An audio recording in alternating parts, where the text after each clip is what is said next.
Hi everyone. ఈరోజైతే ఇక్కడ నేను ఫిష్ కర్రీ చేయబోతున్నానండి. మా పిల్లలైతే ఎక్కువగా ఫిష్ కర్రీ తినడానికి ఇష్టపడరు. కానీ ఎప్పుడు చేసే రొటీన్గా కాకుండా, అంటే పులుసు ఎక్కువ లేకుండా, చింతపండు ఎక్కువగా వేయకుండా కొంచెం గ్రేవీ టైపు వచ్చేటట్టు చేద్దామని ఈసారి అయితే ప్రిపేర్ అయ్యాను. అప్పుడైతే పిల్లలు కూడా కొంచెం ఇష్టంగా తింటారు. వాళ్ళకు కూడా అలవాటు చేయాలి కదండి. ఎప్పుడు చికెనే కాకుండా ఫిష్ ఎక్కువగా తినాలి. పిల్లలు కూడా చాలా మంచిది పిల్లలకి. కానీ ఈ రోజుల్లో ఏంటంటే చికెనే తొందరగా అయిపోతుంది అనేసి చికెన్ తెస్తున్నాం, చికెన్ వండుతున్నాం, చికెన్ తింటున్నారు వాళ్ళు. సో మనం ఇట్లా చేపలు అలవాటు చేయాలి. మంచిగా అలవాటు చేస్తే వాళ్ళు, అంటే ఇప్పుడు చిన్నప్పటి నుంచి వాళ్ళకి అలవాటు చేస్తే పెద్దగా అయిన తర్వాత కూడా తింటారు. సో ఇక్కడైతే నేను 1 kg చేపలు తీసుకున్నానండి. మొత్తం వాటిని ఫస్ట్ క్లీన్ చేయాలి. ఎట్లా అంటే మనం సాల్ట్, పసుపు, కొంచెం లెమన్ జ్యూస్, నిమ్మరసం వేసి కిందేసి, అంటే కింద అంటే మనం కొంచెం రఫ్గా ఉండే కొంచెం ఫ్లోరింగ్ ఏదైతే రఫ్గా ఉంటుంది కదండి, అక్కడ వేసేసి కొంచెం రుద్దాలి. మనం రుద్దితే దానికి ఉన్న జిడ్డు అనేది పోతుంది. పోయిన తర్వాత మనమైతే క్లీన్ చేసి పెట్టుకున్నానండి. అదైతే వీడియో పెట్టలేదు. తర్వాత ఆనియన్స్ వేసి, ఆయిల్ వేసి, ఆనియన్స్, పచ్చిమిర్చి, కొంచెం కరివేపాకు కూడా వేస్తే ఫ్లేవర్ బాగుంటుందండి. కరివేపాకు, కొత్తిమీర కూడా వేయాలి. కరివేపాకు ఎక్కువగా వేయరు, కానీ వేస్తే మంచి టేస్ట్ వస్తుందండి. ఫ్లేవర్ కూడా బాగుంటుంది. సో ఇట్లా రోస్ట్ చేసుకోవాలండి మనం. కొంచెం ఇట్లా కలర్ చేంజ్ అయ్యేదాకా చేసుకోవాలి. ఈ గ్రేవీ ఏంటంటే నేనైతే గసగసాలు, కొబ్బరి, లవంగాలు ఒక 5 వేసాను, చెక్క కొంచెం వేసాను, కొన్ని ధనియాలు కూడా వేసాను, కొంచెం జీలకర్ర వేసాను. ఇవన్నీ కూడా నేను వేపలేదనమాట.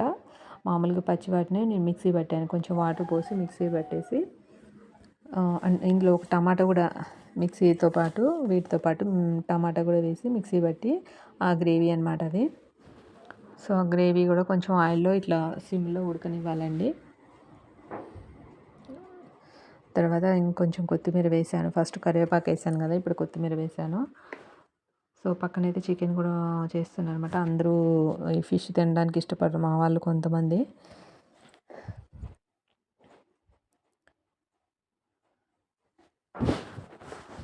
సో చింతపండు అయితే చాలా తక్కువ క్వాంటిటీలో నానబెట్టాను అనమాట. జస్ట్ ఒక 2 రెబ్బలు అంతే, చాలా తక్కువ పోసాను గ్రేవీ, ఎందుకంటే దగ్గరికి కావాలనేసి. ఎప్పుడు పులుసు బాగా ఎక్కువ పెట్టాల్సి వస్తుంది. ఆ పులుసు కూడా చాలా 2 days వరకు ఉంటుంది. ముక్కలు అయితే అయిపోతాయి కానీ పులుసు మాత్రం 2 days ఉంటుంది. అంత పులుసు ఎందుకు వేస్ట్గా, చింతపండు తక్కువ వేసి గ్రేవీ ఎక్కువ వేసుకొని మనం దగ్గరికి చేసుకుంటే తిన్న కొంచెం అయినా చాలా బాగుంటుంది కదండి. సో నేను ఈసారి అలా చేద్దామనేసి, పులుసు ఎక్కువ ఉండొద్దు, దగ్గరికి చేద్దామని ఇలా చేస్తున్నాండి. ఇలా చేస్తే చాలా బాగుంటుంది. ఇంతకుముందు ఒకసారి చేశాను, చాలా బాగుంది అనేసి ఇప్పుడు వీడియో తీస్తున్నాను నేను. ఇట్లా ముక్కలన్నీ వేసుకోవాలండి. ఫస్ట్ గ్రేవీ వేసిన తర్వాత ఉప్పు, కారం, పసుపు అన్నీ వేసిన తర్వాత కొంచెం చింతపండు రసం వేసి కొంచెం వాటర్ కూడా పోసుకోవాలి.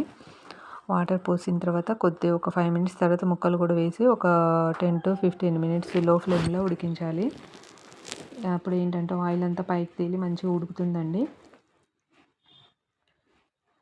చూడండి, ఇలా ఆయిల్ పైకి తేలి ఉడికితే ముక్కలు కూడా మంచిగా ఉడికినట్టే. మనం ఎక్కువగా తిప్పాల్సిన అవసరం లేదు. ఆ కళాయిని పట్టుకొని అటు ఇటు కొంచెం ఊపితే చాలు. ఊరికి గంటతో మనం అటు ఇటు చికెన్ తిప్పినట్టు తిప్పకూడదండి ఇది. సో బాగా ఉడికిందనమాట. చూడండి, మంచి ఫ్లేవర్ వస్తుంది నాకైతే.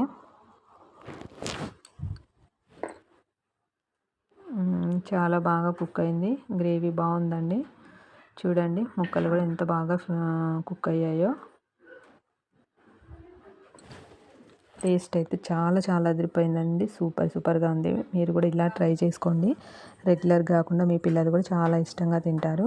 థ్యాంక్ యూ సో మచ్ అండి.